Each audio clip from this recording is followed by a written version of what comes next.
नमस्कार दोस्तों, तो स्वागत है फिर से मेरे एक बार यूट्यूब चैनल में। दोस्तों, इस वक्त जो सबसे बड़ी खबर निकल के आ रही है जो कि खेसारी लाल यादव का एक सॉन्ग आया है, जल लेके चल देखो अहिरान चलल बा पर काफ़ी ज़्यादा विवाद छिड़ गया है। और इस सॉन्ग को लोग जाति के नज़रिए से देख रहे हैं और बोल रहे हैं कि खेसारी लाल यादव कभी ना सुधरा था ना कभी सुधरेगा। वो जाति पर हमेशा गाना गाएगा और अपनी जाति पर गाना गाएगा, उसके जाति के लोग खुश होंगे और जाति के लोग उससे नफरत करने लगेंगे।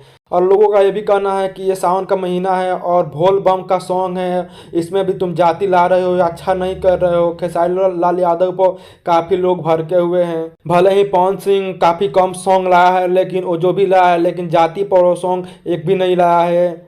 और खेसारी लाल यादव अपने जाति पर अहिरान पे सॉन्ग लेकर आ चुके हैं। इस पे लोगों का तो जो अदर अदर कास्ट के लोग हैं वो थोड़ा इनसे जले हुए हैं और इन पर इनका विरोध भी कर रहे हैं। तो दोस्तों, आपको क्या लगता है, खेसारी लाल यादव सही किए हैं कि गलत किए हैं? अपना राय कमेंट बॉक्स में जरूर रखें। तो दोस्तों, ऐसे ही छोटी बड़ी भोजपुरी खबर देखने के लिए बने रहे मेरे यूट्यूब चैनल के साथ। हमारे चैनल पर नए हैं तो मेरे चैनल को सब्सक्राइब करें, साथ में बेल आइकन को दबा दिए ताकि मेरा हर वीडियो आप तक पहुंच जाए।